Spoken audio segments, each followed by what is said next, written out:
PT Perorangan produk gagal? Kata siapa?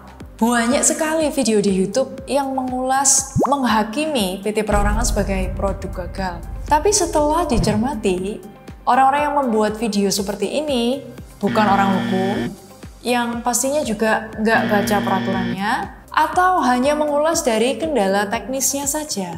Jadi ketika mengalami kendala di lapangan, langsung memutuskan bahwa PT Perorangan ini produk gagal. Kendala-kendala di lapangan ini memang ada. Antara lain, nggak bisa buka rekening di bank, tetap diminta akta notaris, atau lokasi usaha PT nggak boleh di dalam perumahan. Tetapi menurut saya pribadi, sebaiknya kita punya informasi dan knowledge yang secukupnya, baru kita bisa memberikan judgement yang pas. Setuju kan? Kenapa harus PT Perorangan? Banyak sekali benefit yang ditawarkan dari PT Perorangan dari sisi regulasi atau aturan. Attention please, video ini ditujukan untuk pro people yang sudah punya ide bisnis, tapi nggak mulai-mulai dengan alasan nggak punya cukup modal.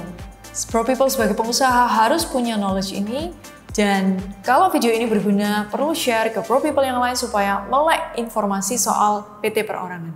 Siap ya? Kita mulai.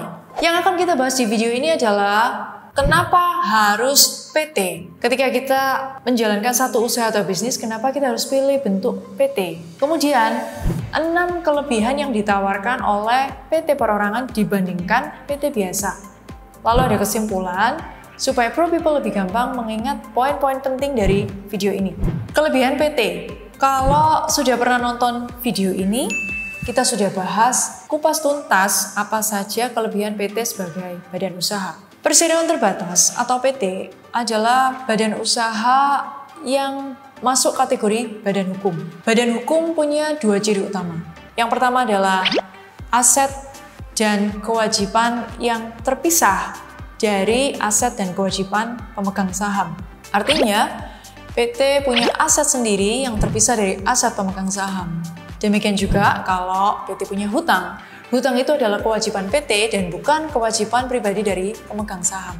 Yang kedua adalah tanggung jawab terbatas. Undang-Undang PT di pasal 3 mengatur bahwa pemegang saham PT hanya bertanggung jawab sebatas modal yang disetorkan dalam PT.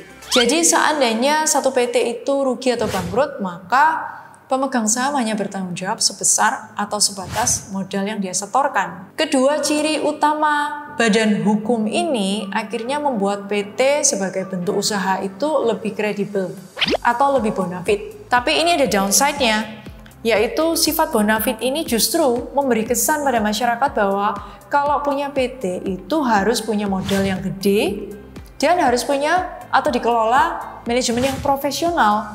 Tapi di video ini kita akan lihat bahwa PT Perorangan adalah satu solusi di mana kita tidak perlu punya modal yang besar untuk punya satu PT, bahkan kita nggak perlu punya partner.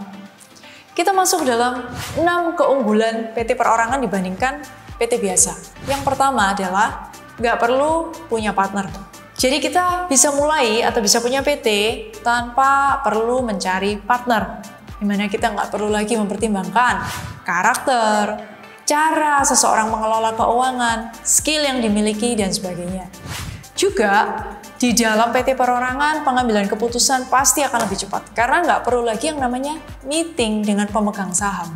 Yang kedua adalah proses yang simple dan cepat. Pembuatan PT pada umumnya harus melibatkan notaris, tapi PT Perorangan cukup dilakukan secara online, secara pribadi. Tidak perlu dengan akta notaris yang panjang, lebar, dan mendetil isinya. Hanya dengan mengisi yang namanya pernyataan pendaftaran. Ini adalah satu dokumen, bisa didapatkan di link di description. Pernyataan pendaftaran ini nantinya akan didaftarkan secara elektronik Kementerian Hukum dan HAM melalui aplikasi pendirian perseroan perorangan.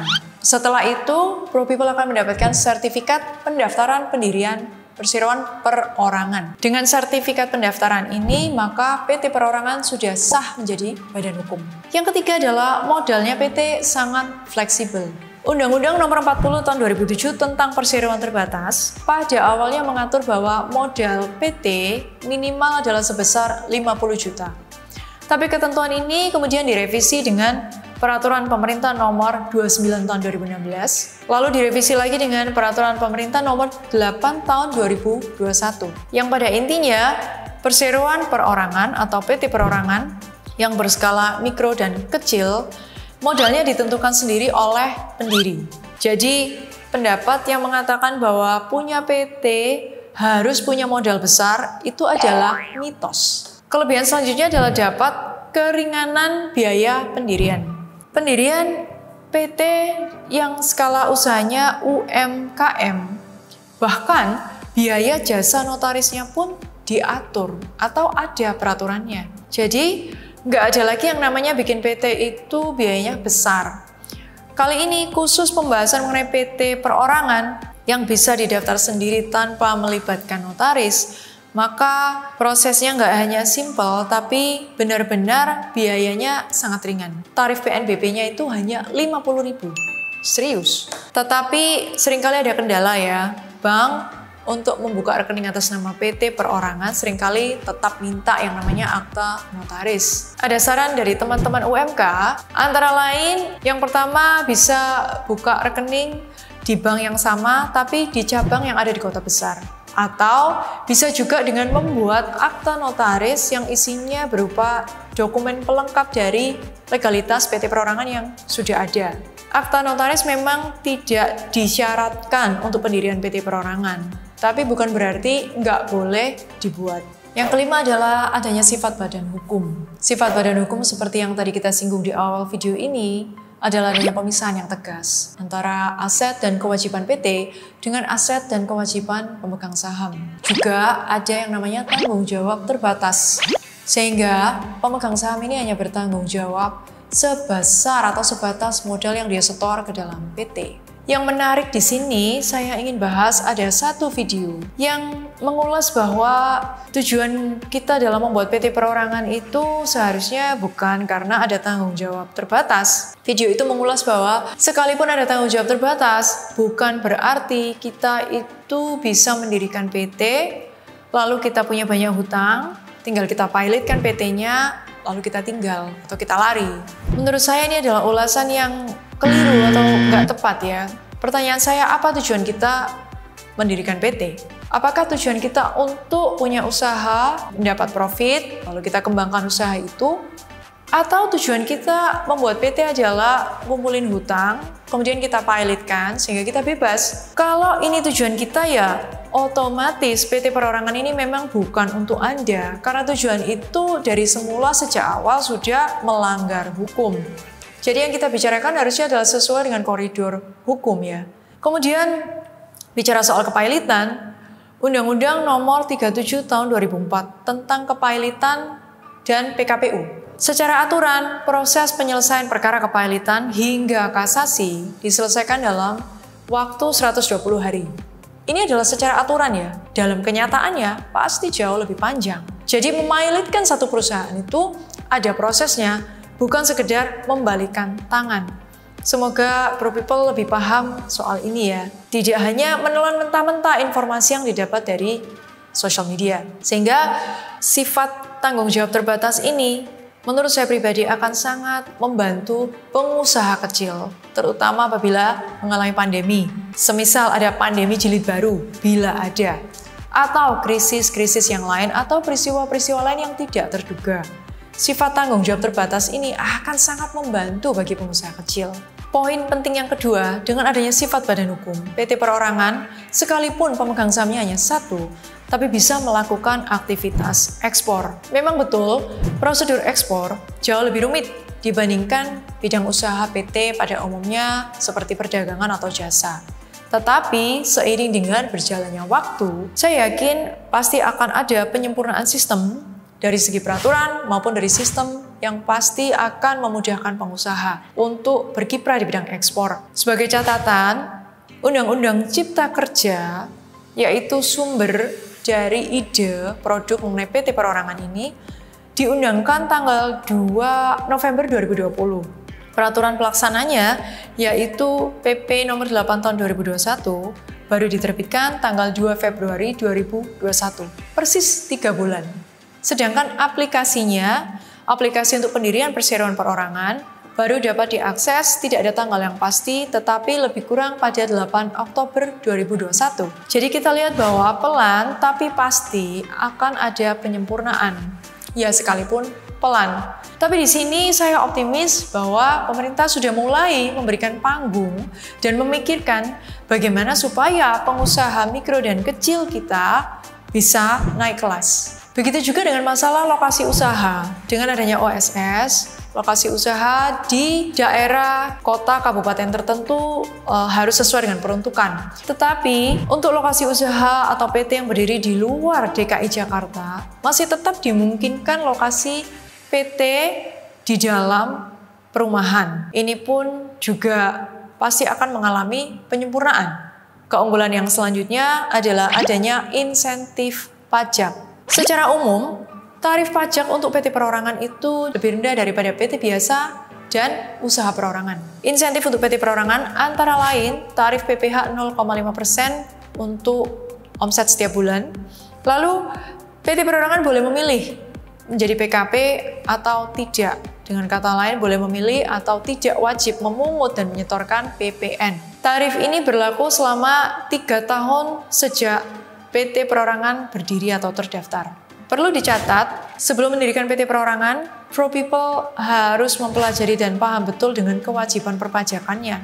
Karena begitu PT perorangan ini berdiri, sertifikat pendaftaran diterbitkan, maka otomatis kewajiban perpajakannya harus dipenuhi. Menurut prediksi saya, usaha mikro kecil akan berkembang dengan sangat pesat. Dari data 2010 sampai 2018, growth usaha mikro sebesar 19,36% dan usaha kecil sebesar 65,64%. Dan terbukti pada waktu krisis ekonomi tahun 98, usaha mikro dan kecil nggak kena imbasnya. Data yang didapat dari Kementerian Koperasi dan Usaha Kecil Menengah, pada bulan Maret 2021 jumlah UMKM mencapai 64,2 juta dengan kontribusi terhadap PDB sebesar 61,07% atau senilai 8,573 triliun. UMKM ini menyerap 97% tenaga kerja, bisa menghimpun sampai 60,42% dari total investasi di Indonesia. Nilai ini didukung dengan keunggulannya UMK. Antara lain, produk dan jasa yang dihasilkan harganya relatif murah. UMK juga tidak mengharuskan pengusahanya untuk berpendidikan tinggi. Lalu bisa tersebar di berbagai pelosok, bukan hanya di kota-kota besar. Di samping itu, kontribusinya pada PDB di atas 60% dan menyerap tenaga kerja di atas 90%. Pesan dari saya apabila ProPeople adalah pengusaha UMK, tolong jangan beralasan nggak punya modal. Segera manfaatkan kesempatan ini untuk buat PT perorangan. Seperti kata Felicia Ciasaka, mulai aja dulu. Pro tip dari kami adalah, pertama, PT perorangan ini punya banyak kelebihan, tetapi yang kedua, ProPeople juga harus paham benar-benar kewajiban perpajakannya. Terakhir sebagai info, PT perorangan hanya bisa didirikan 1 PT dalam 1 tahun. Intinya, kita pribadi, 1 orang tidak bisa mendirikan misalkan 5 PT dalam 1 tahun. Lalu, PT yang dinamakan perorangan harus memenuhi skala usaha mikro dan kecil. Apabila pemegang sahamnya jadi lebih dari 1 orang, atau sudah tidak lagi memenuhi kriteria usaha mikro dan kecil, maka PT perorangan ini harus diubah statusnya menjadi PT biasa. Bukan berarti PT perorangan ini dibubarkan dulu, lalu mendirikan lagi PT biasa, tetapi yang dilakukan adalah membuat penyesuaian pada anggaran dasarnya melalui akta notaris. Sampai di sini semoga ProPeople semakin paham dengan ketentuan mengenai PT perorangan dan nggak menunda-nunda lagi untuk buka usaha dengan alasan nggak punya modal.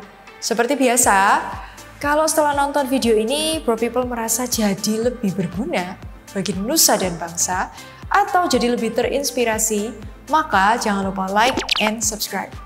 Tetap sehat untuk ProPeople dan tetap semangat.